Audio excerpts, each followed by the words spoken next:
अच्छा बाबूजी, आप लोगों के बीच में एक ऐसा कांड मैं पेश करने जा रहा हूं।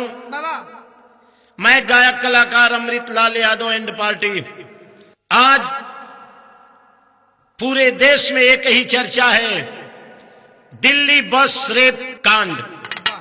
पूरे देश को झकझोर देने वाला यह कांड, जर्रे जर्रे को दिल को हिला देने वाला यह कांड आप लोगों के बीच में जा रहा है। बाबूजी, कवि की लेखनी संकेत करती है कैसे। आज नभ में तिरंगा वतन का रो पड़ाया जब बलिदानियों की समाधि, रो पड़ा है भगत सिंह का फांसी का फंदा, रो पड़ा सत्य हिंसा के गुरु जो थे गांधी, रो पड़ा संसद में बाबा साहेब का कानून, रो पड़ी लेखनी में कवि की कलमी, रो पड़ी भारत माता की आंचल भी पावन, रो पड़ा हिंद काया जय हरिधरम।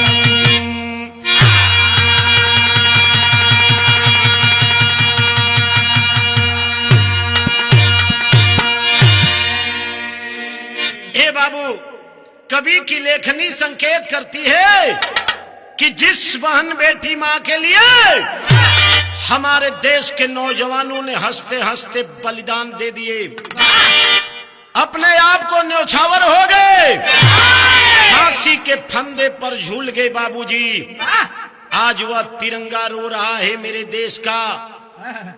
भगत सिंह जैसे, चंद्रशेखर आजाद जैसे वीर सपूतों की फांसी दी हुई आज वह समाधि रो रही है। सत्य अहिंसा के गुरु जो थे गांधी जी, बाबा साहेब अंबेडकर जी का कानून रो रहा है। बारे हमारे देश के ऐसे दरिंदे किए क्या बाबूजी, कव्वाली का टुकड़ा लगल कैसे लाल।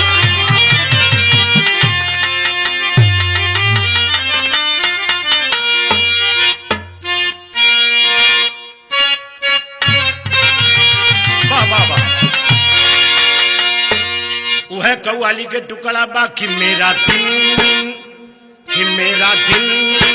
आखिरी है, कि मेरा दिन आखिरी है, मेरा रात आखिरी है।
ये सलाम आखिरी है।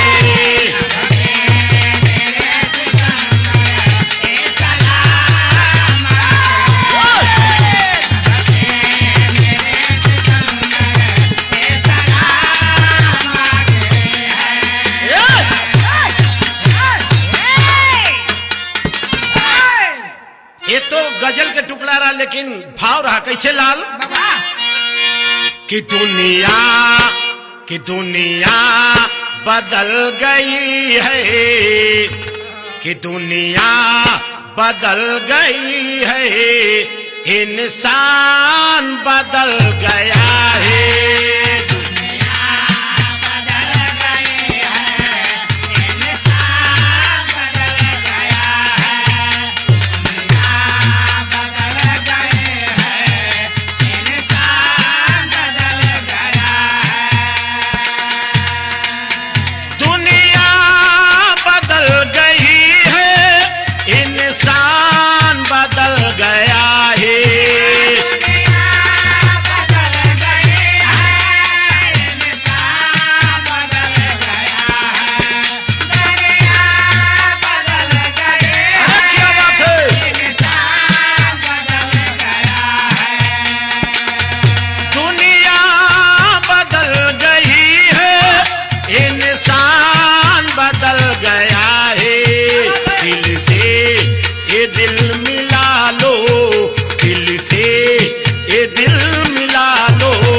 भगवान बदल गया है दिल से।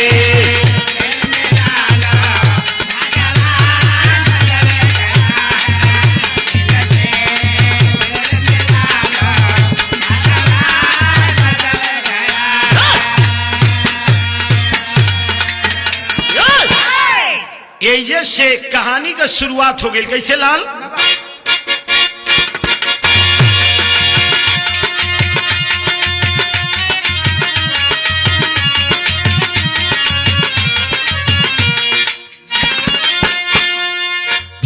भारत सोने की चिड़िया जो कहाई जाती, भारत सोने की चिड़िया जो कहाई जाती, आज कलंक से उसी को सजाई जाती।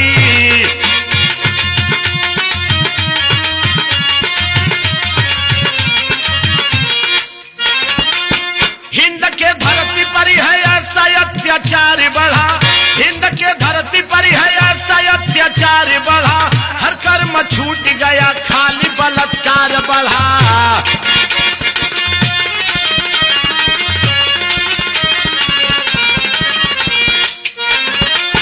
किसी के गोद की सम्मान घर की बेटी है, किसी के गोद की सम्मान घर की बेटी है, मगर इस युग में बनी हवस की खेती है।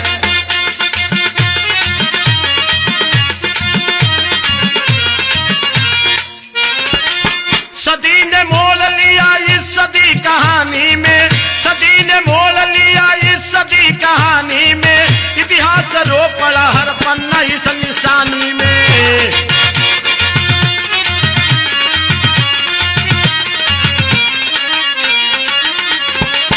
जवानी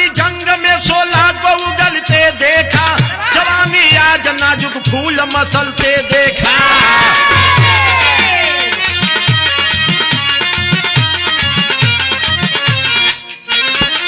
या तो परिवहन दिल्ली में थी सवारी की, या तो परिवहन दिल्ली में थी सवारी की, कोई न जान पाया रूह अत्याचारी की।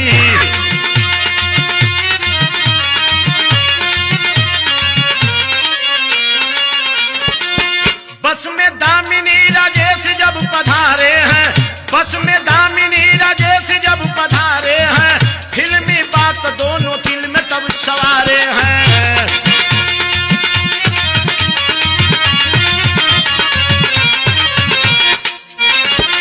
मगर भगवान का भरोसा क्षण में छूट गया, मगर भगवान का भरोसा क्षण में छूट गया। कुछ दूर उतरे यात्री सपना सारा टूट गया। बचे रंग रूट जो कि मस्त थे शराबों में, बचे रंग रूट जो कि मस्त थे शराबों में, बचे रंग रूट जो कि मस्त थे शराबों में। डूब गए दामिनी को देखते वो शबाबों में।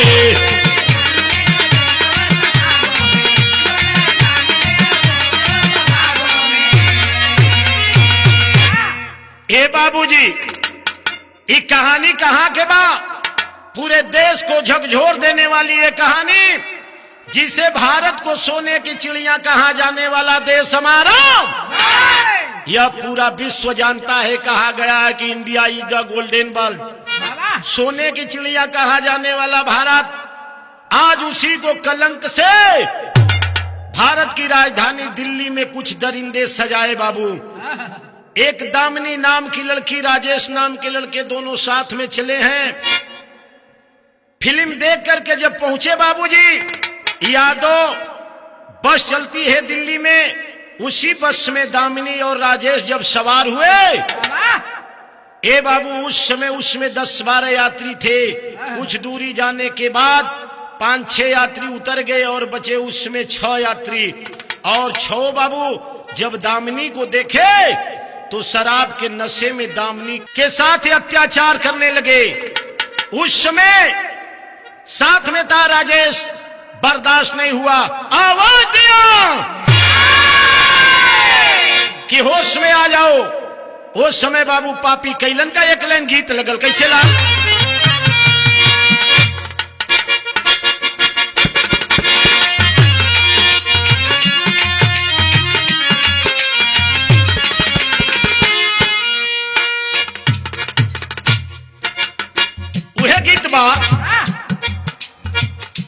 कि जैसन सोचले रहली,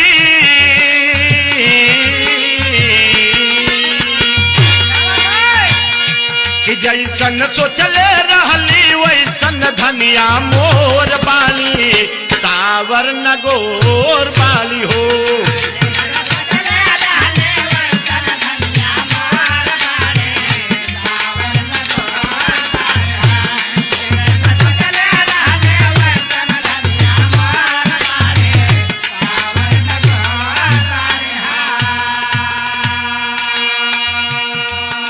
उस बस में 6 दरिंदे बच गए जो कि शराब के नशे में थे बाबूजी। दामिनी के देखते ही दामिनी की तरफ झपट पड़े। उस समय राजेश विरोध किया, तब तक बस का गेट बंद कर दिए। और सोचत का हुआ पापी कि जगह सोचे कमी,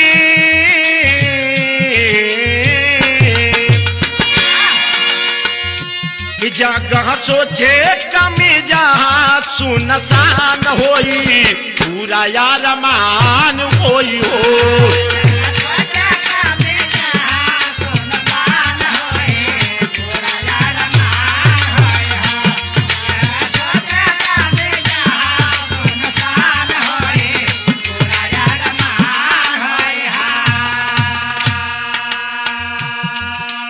यह सोच रहे हैं बस में 6 नशे के धूत में कि जहां सुनसान मिलेगा वही हम लोग कुछ ऐसा कार्य करेंगे। क्या सोचत हुआ?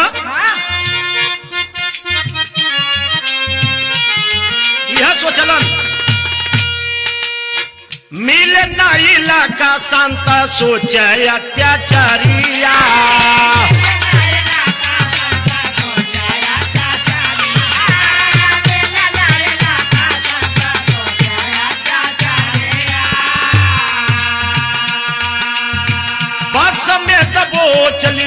पापी दुराचरिया।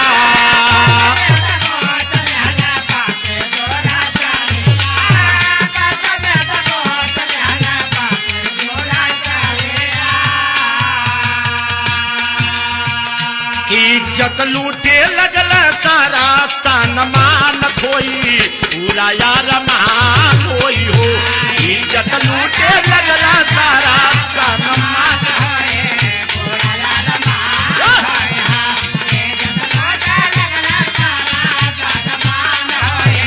पूरा यार मान होई हो। ए बाबूजी छो दरिंदा दामिनी की तरफ टूट पड़े। कोई हाथ कोई बांह पकड़ने लगा। राजेश विरोध किया कि छोड़ दो। तब तक बाबू देखें दुराचारी दामिनी के शरीर पर से वस्त्र को फाड़ने लगे। वो समय राजेश किया क्या बाबूजी? गीत लगल कैसे?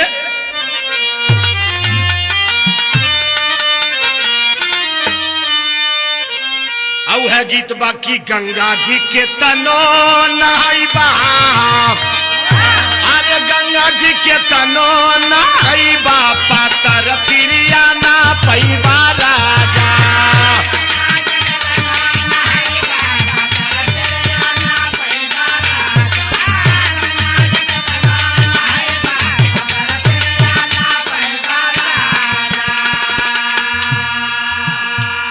लेकिन उस समय राजेश किया क्या बाबू कि राजेश चलल बन तूफानी। अरे राजेश चलल बन तूफानी लूटी कैसे दामिनी का पानी।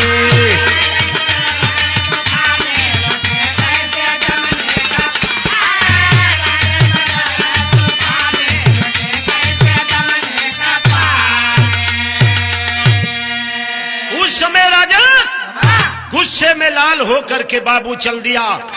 पकड़ लिया तब ले जाकर के एक दरिंदे का नटई पकड़ लिया कि छोड़ दो। उसी समय देखे बाबू वो दरिंदे किए क्या कि जो सौ मंग भारत अरे दौलल जवानवा जाके मुदैयन का धई लगा रदनवा।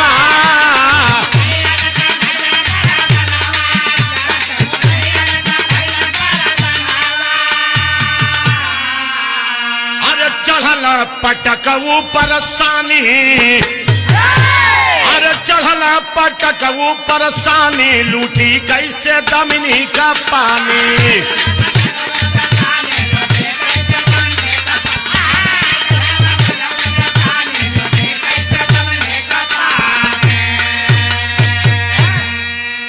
देखें बाबू उसी बीच में जाकर के राजेश पकड़ लेता है एक को चाप करके।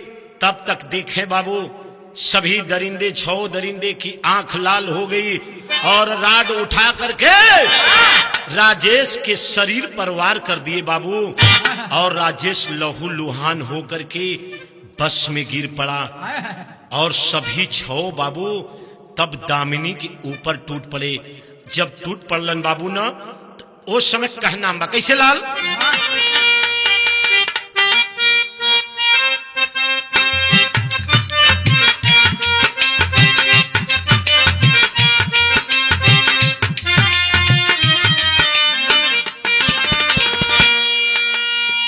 कि देखल मारा तसाथी सोच मुदाइया हो।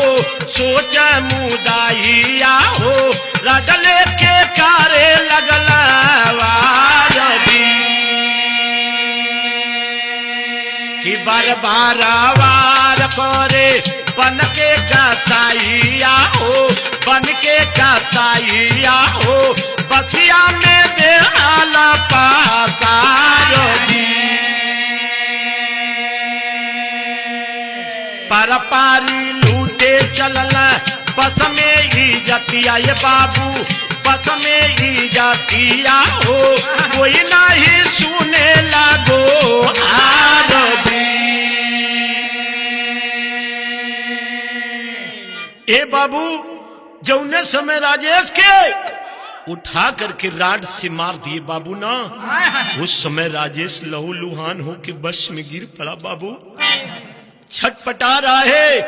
राजेश बेहोश हो गया। ए बाबू, तब दरिंदे देखें, उसी समय दामिनी के ऊपर 6 दरिंदे टूट पड़े और शरीर के पूरे वस्त्र को फाड़ दिए। बाबू, उस समय दामिनी दुहाई देने लगी कि भैया भैया, हमरे राजेश भैया के काहे मार दिला भैया।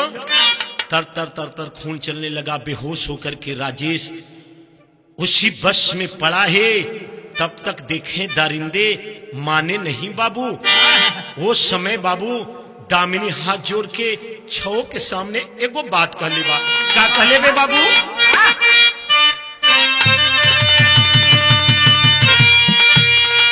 देखे बाबू, वह अबला रो के एगो बात कहलस। यह कह लेबा कि हमारे भैया हो, कि हमारे भैया हो, काहे के असमत लूटेला हमार, हमारे भैया हो।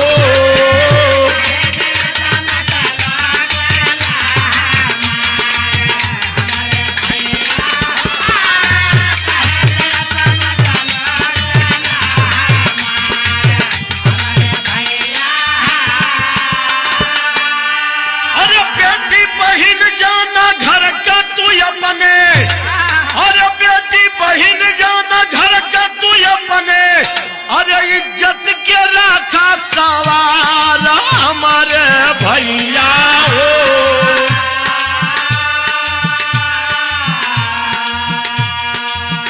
हमारे भैया हो, काहे के असमत लूटेला हमारी, हमारे भैया हो।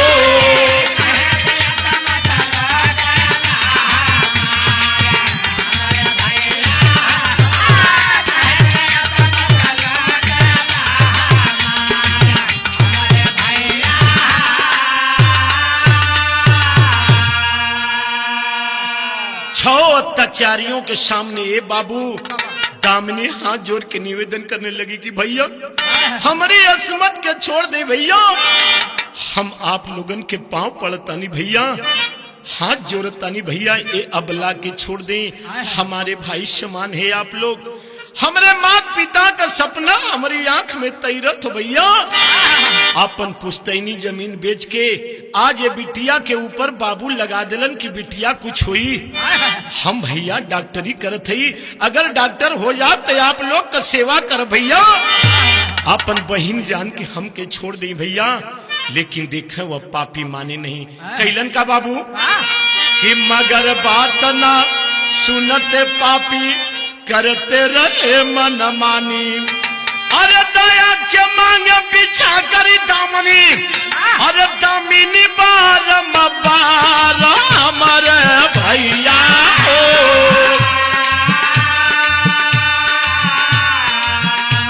कि हमारे भैया हो,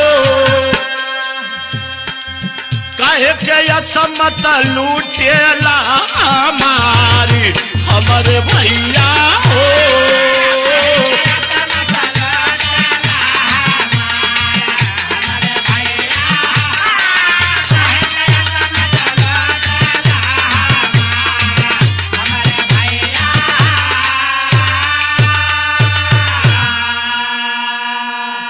देखें बाबू, दामिनी गिलगिलाती रही, अपने आबरू की अपने इज्जत की भीख मांगती रही, लेकिन नशे में दूध दरिंदे माने नहीं बाबू। शरीर पर से सारे कपड़े दामिनी की उतार दिए बाबू, और उसी समय पारी परा बलात्कारी करना चालू कर दिए 6 दरिंदे। ए बाबू, उस समय दामिनी लाचार हो कि याद कैलस के बाबू कि कहा छुपे हो मुरली वाले अचक्र सुदर्शनधारी, अरे द्रौपदी बन के दामिनी पुकारे, अरे आओ कृष्ण मुरारा हमारे भैया हो।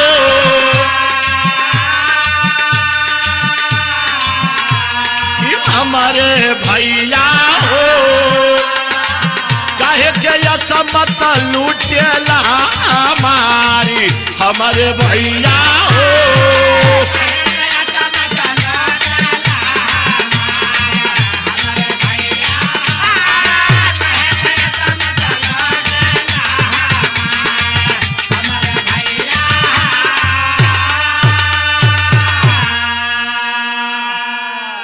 ए बाबूजी, लाख गिड़गिड़ाती रही दामिनी, अपने आबरू इज्जत की दुहाई देती रही, लेकिन दरिंदे माने नहीं। हवस के भेड़िए बाबू पारी पारा दामिनी की इज्जत को लूट लिए। देखें बाबू, उस समय कैलन का पपिया आगे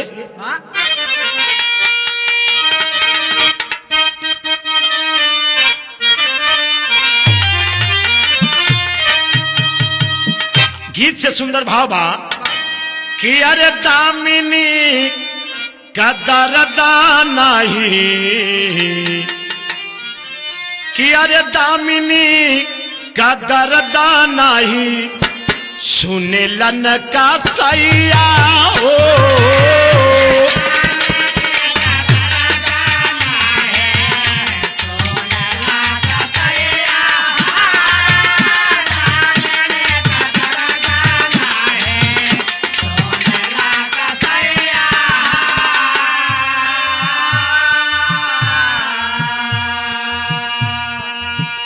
दामिनी का दर्द नहीं,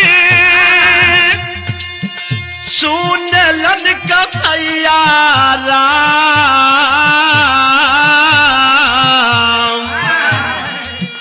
भाईल बेहोश बस में, भाईल बेहोश बस में, आज बन के गैया हो।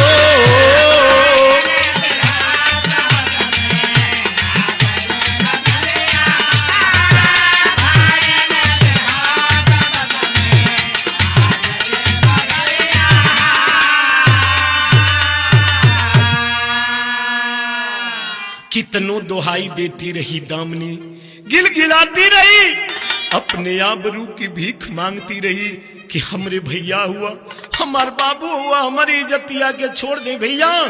लेकिन निर्दयी हवस के भेड़िए दरिंदर माने नहीं बाबू, और पारी पारा दामिनी की इज्जत को लूट लिए। और कैलन का कि दोनों के तन से सारा कपड़ा उतारा ला,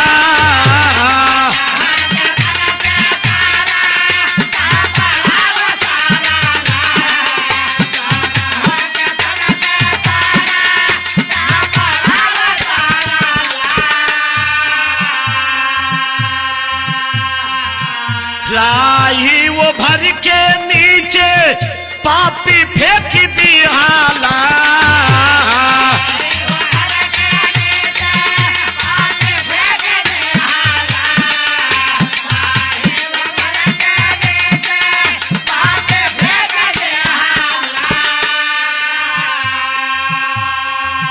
मानव से दानव बनल, मानव से दानव बनल, भागल कसैया राम।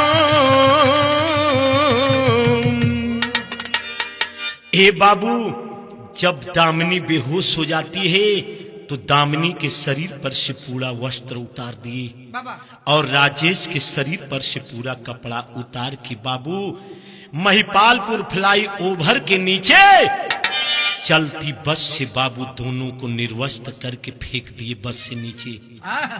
महिपालपुर फ्लाई ओवर के नीचे रोड के किनारे फेंक दिए बाबू। मुदैया फेंक के भगलन कि कोई पहचान न हुई, न कोई हम लोगों को जानेगा। उसी समय बाबू भैल का गीत लगल, कैसे लाल?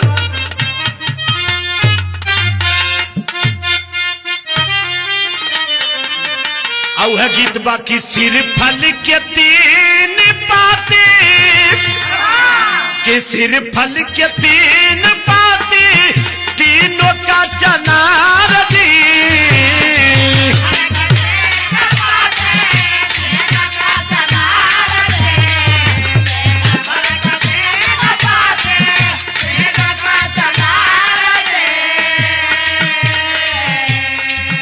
सिर फल के तीन पाती, तीनों का चनार दी।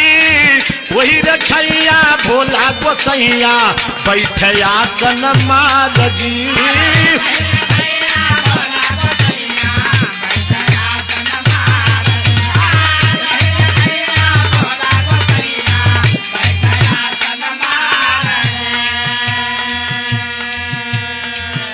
देखें बाबू, जब 16 दिसंबर को रात्रि में ये पपिया महिपालपुर फ्लाई ओवर के नीचे जब फेंक देलन ना, सोचलन कि हम लोग का पहचान नहीं होगा और बस से फिर फरार हो गए। लेकिन सुबह हुआ, पूरे दिल्ली में शोर हो गया, पूरे देश में आग की तरह खबर फैल गई और दामिनी राजेश की चर्चा पेपर से लेके न्यूज तक, दूरदर्शन पर प्रकाशित होने लगा। बाबू देखें, उसी बीच में भैल का लाल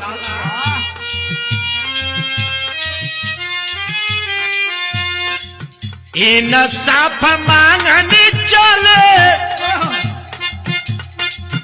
इन साफ मांगन चले, साप नार नार हो।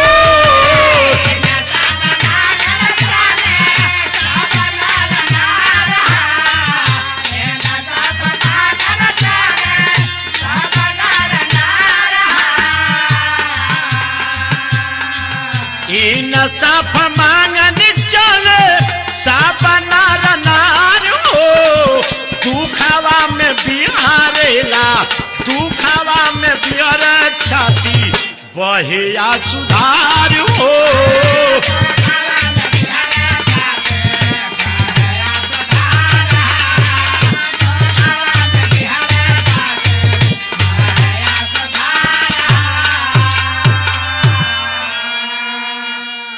देखिए बाबू, दिल्ली में सभी नौजवान छात्र छात्राएं, नौजवान साथी कूच पड़े इंसाफ मांगने के लिए। उस समय बाबू भेद को कौन बताया कि भेदिया बताया हेरा जैसा के होश में।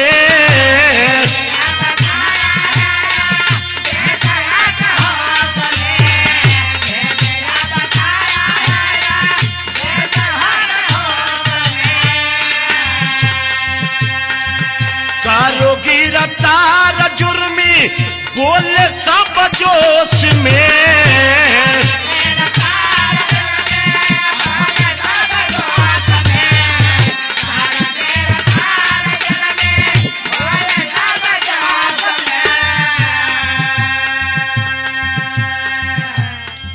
नारी चंडी भैली, नारी चंडी भैली, पानी के अंगार हो।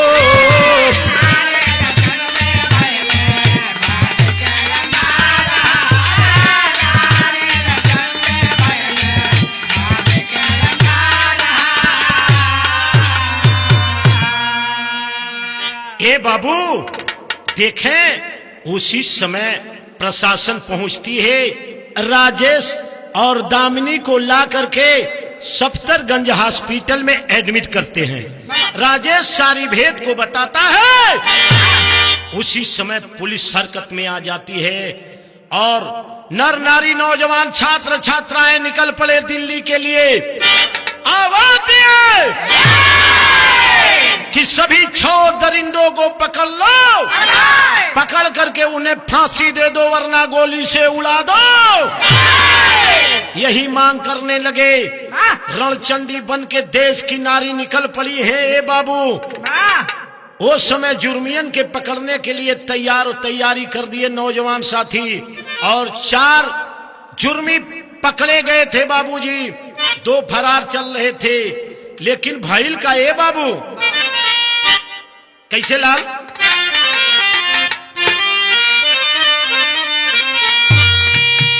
बिरहा के शैली में कहना बा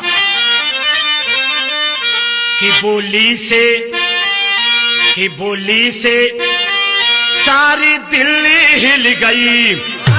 अरे बोली से सारी दिल्ली, ओ बोली से सारी दिल्ली हिल गई। अरे नारी निकल पड़ी ले रणचंडी की टोली।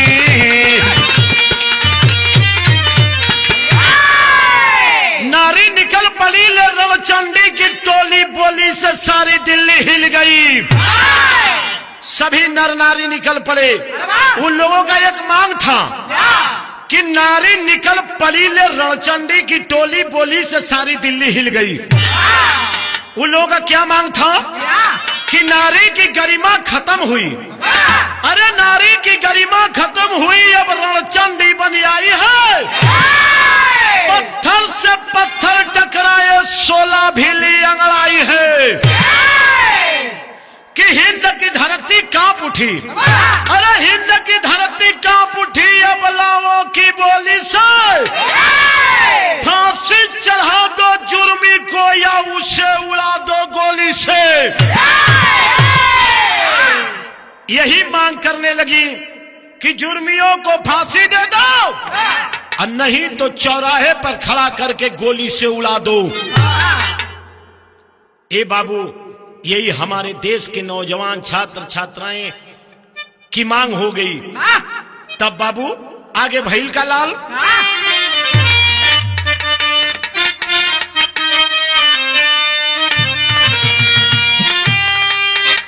चले हैं पूरा दिल्ली में प्रशासन शासन प्रशासन लग गया। उस समय हमारे देश के नौजवान आगे बढ़े हैं अपने बुलंदियों को लेकर के कि हमारी मांगें पूरी हो। क्या कहने लगे? आया कलम की पीछे न पगहटी, अरे पीछे न पगहटी, अब कुकर्मी के आगे।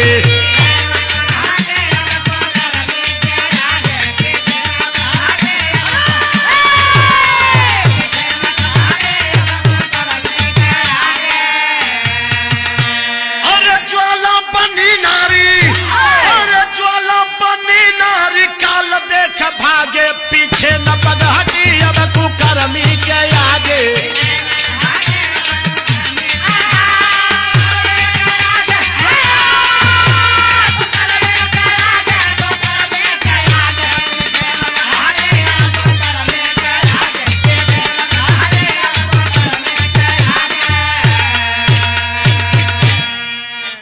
सभी नौजवान छात्र छात्राएं यही ऐलान कर दिए कि ऐसे कुकर्मियों से पीछे हम लोग कदाप कदम नहीं हटाएंगे। तब तक देखें बाबू, शासन प्रशासन सख्ती में आ गया। और हुआ क्या बाबू कि रायसीना हिल्स राजनीति का धूरी, नर नारी छात्र सब घेर लिए पूरी।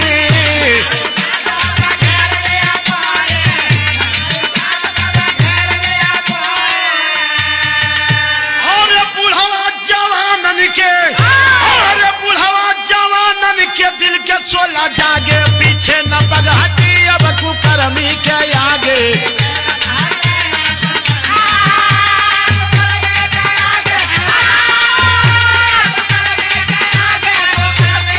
आगे पीछे न पगहटी, अब कुकर्मी के आगे।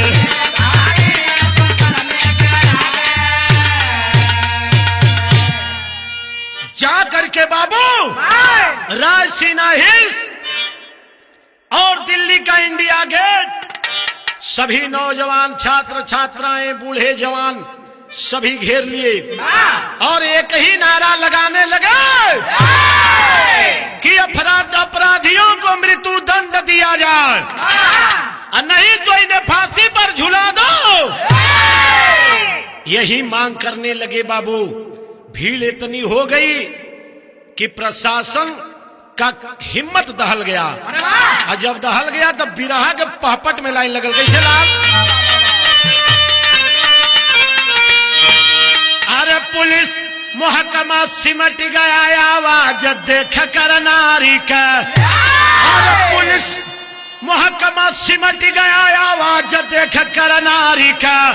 अपने वर्दी की चले है रखने, लाज देख कर नारी का।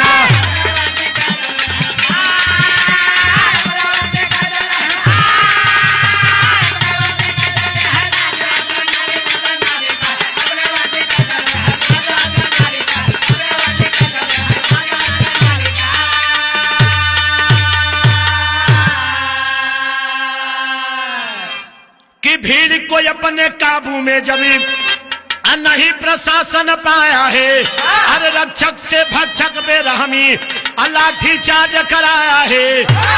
कहर ढहाने लगे पुलिसिया गाज देख कर नारी का आरो पड़ा हिमाल बात हिंद का ताज देख कर नारी का।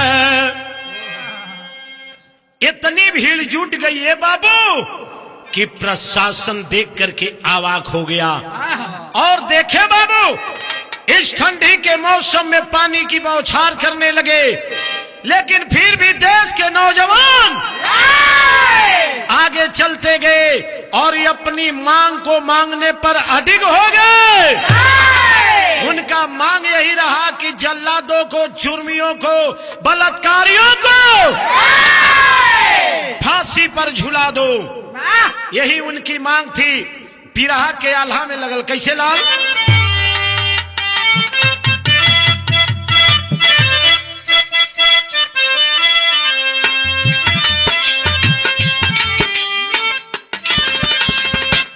कि रोवे कुकर्मियन से, कि रोवे कुकर्मियन से हिंद के धरतिया भैया।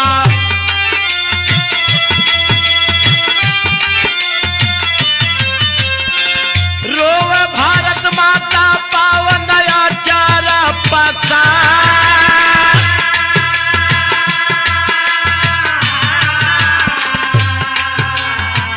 जवन धरती के बीरा खूनवा से चला बाबू।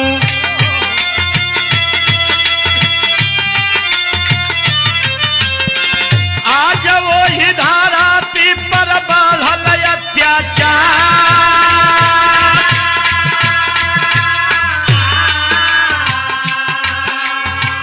बहिन बेटी माई जवने घर कई जतिया बाबू।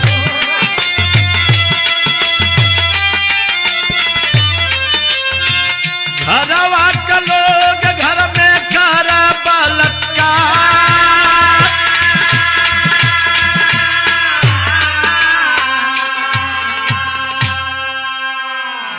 आज बाबू देखें, इन्हीं कुकर्मियों के चलते मेरा पूरा देश रो रहा है। आज हमारी माताएं बहनें कहीं भी सुरक्षित नहीं हैं, चाहे वह रोड हो, चाहे घर हो, चाहे गलियारा हो, चाहे गांव हो। सभी बहन बेटियों की इज्जत के लिए अपने परेशान हैं। घरवा के लोग बाबू घर में की इज्जत लूटत हुए। यही माताएं बहने के लिए हमारे देश के नौजवानों ने अंग्रेजों के गर्दन को काट दिए। जो भी अंग्रेज सामने आए, माताएं बहने की तरफ आंख उठाए, उनकी आंख को फोड़ दिए। मेरे देश को आजाद बनाए। लेकिन हमारे देश में ऐसा दरिंदा रावण कंस पैदा भैल हुआ बाबू ना, कि जेकरे चलते पूरा देश थर्रा गई। कि अगिया के जैसा फैलल दमनी वाली घटाना।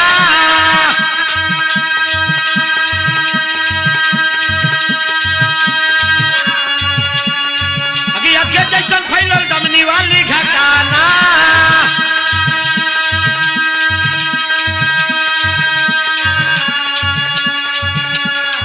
दिल्ली सहारा सब जुटे न रहना।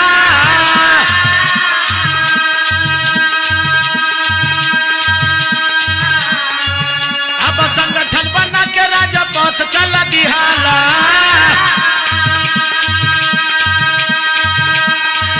अरे रायसीना हिंस घेरे बनी के जुझा।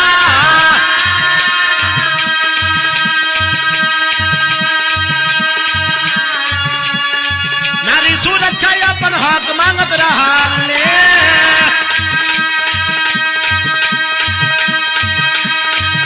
अरे वर्दी वाले करे बाबू गत का गौछा।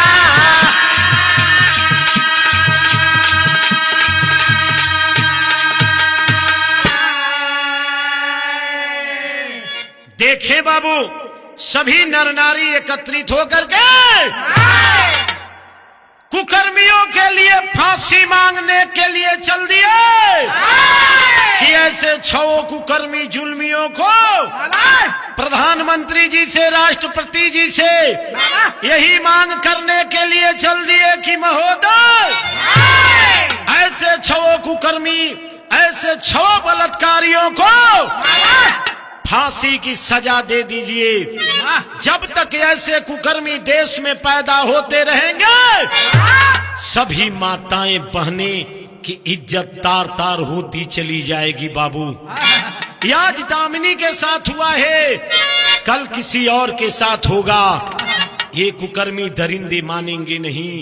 यही आवाज लेकर के पहुंच गए राष्ट्रपति भवन तक कि महोदय जी ऐसे कुकर्मियों को सिर्फ फांसी दीजिए और फांसी पर झूला दीजिए।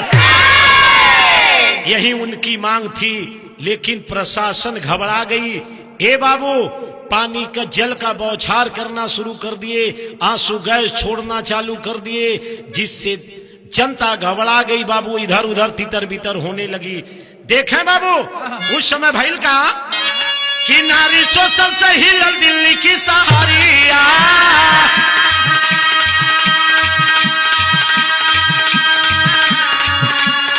नारी शोषण से हिलल दिल्ली की सहारिया।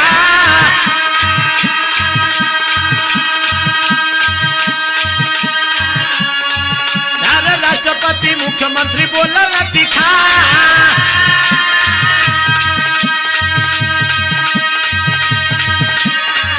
अरे बाई के आगे तो छापेमारी शुरू कईला।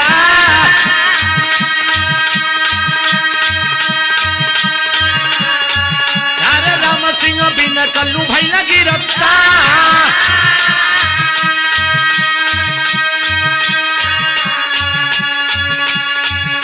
मुकेश के पुलिस राजस्थान से पकड़ाला, औरंगाबाद से भैया अच्छा ठाकुर गिरफ्तार। दमनी का फसल हाथ पीतल में नवरिया, अरे दुख में करा रही अरे के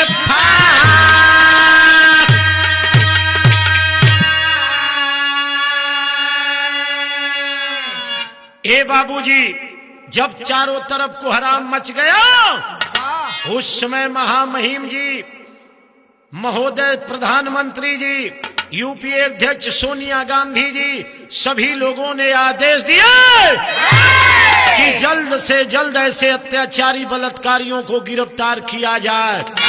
और उस समय ए बाबू तब 6 अत्याचारी बलात्कारी गिरफ्तार हुए, जिसमें राम सिंह, कल्लू, विनय, मुकेश, पवन व अक्षय ठाकुर 6 बलात्कारी पकड़ के बाबू सलाखों के पीछे चले गए।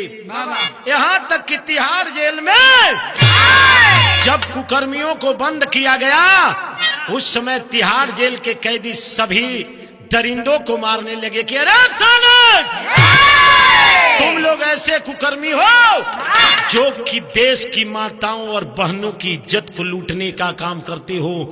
ऐसे कुकर्मियों को जीने का कोई अधिकार हिंदुस्तान में नहीं है। देखें बाबू गिरफ्तार करके जेल के सलाखों के पीछे कर दिए और पूरी देश की जनता यही मांग कर रही है कि ऐसे कुकर्मियों को फांसी मिले। देखें बाबू इधर दामिनी अपनी जिंदगी और मौत के बीच में झेल रही है। सफदरगंज हॉस्पिटल में धीरे धीरे बाबू दामिनी के शरीर के सभी अंग काम करने बंद होने लगे। तब दामिनी को बाबू हमारे देश से, दिल्ली की राजधानी से कहां के लिए रेफर किया गया कि दिल्ली से सिंगापुर रेफर करी दिहाला।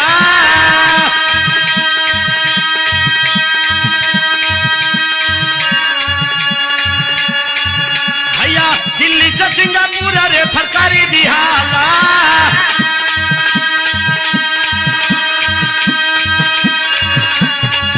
अरे डॉक्टर का टीम सब होई के लचा।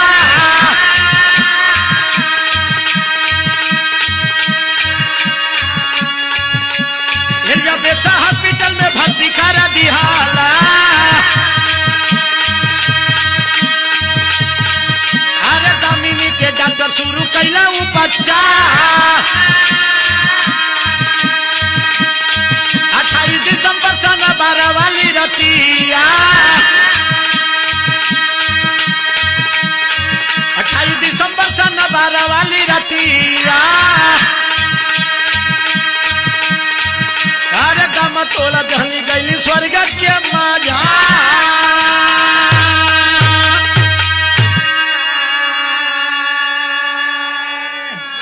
हे बाबूजी दिल्ली से सिंगापुर के लिए दामिनी को रेफर किया गया। जब हालत बिगड़ने लगी तो सिंगापुर के माउंट एलिजाबेथ हॉस्पिटल में भर्ती किया गया।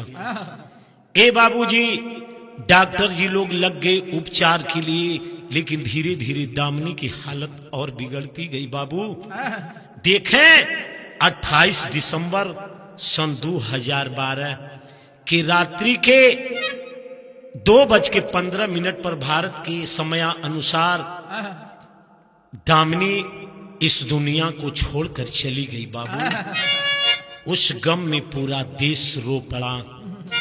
देखें बाबूजी दामिनी के शव को एरोप्लेन द्वारा सिंगापुर से दिल्ली लाया गया और जो है 7:35 पे संस्कार स्थान द्वारिका सेक्टर नंबर 24 दिल्ली में दिनांक 30/12/2012 को मुखाग्नि दिया गया।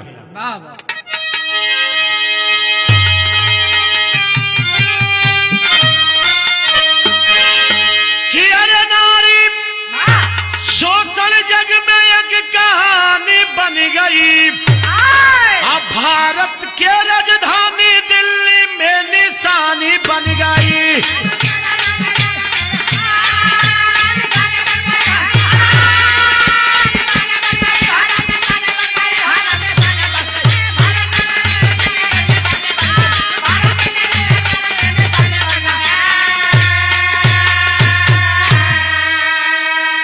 कि दामिनी के गम में डूबली गावया बजरिया अरे सुखवा में बंदा भैनी दिल्ली की सहारिया।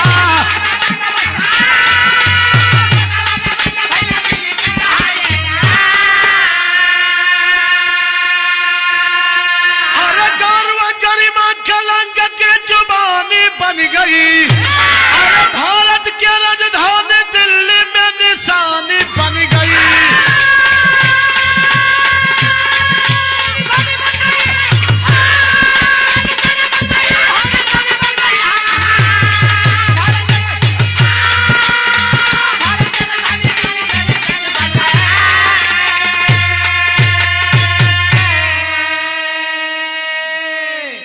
आज बाबूजी दामिनी के गम में पूरा गांव शहर दिल्ली पूरा देश शोकाकुल हो गया है। बाबू जहां पे दामिनी का अंतिम दाह संस्कार किया गया वहां पर माननीय प्रधानमंत्री जी यूपीए अध्यक्ष सोनिया गांधी जी मौजूद थी और श्रद्धा सुमन अर्पित की।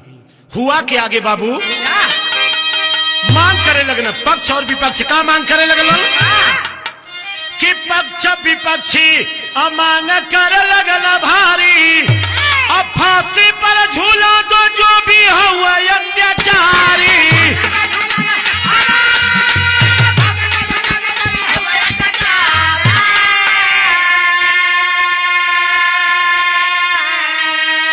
अरे आजाद वतन में फिर से अब गुलामी बन गई। भारत के राजधानी दिल्ली में निशानी बन गई।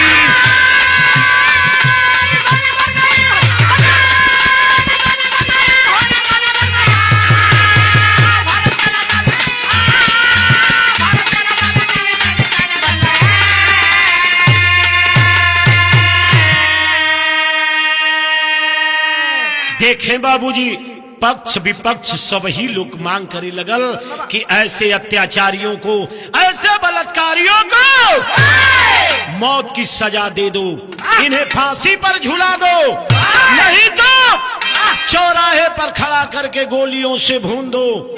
अगर ऐसे कुकर्मी देश में पैदा होंगे तो सदैव ऐसा ही काम करने का जरूरत करेंगे।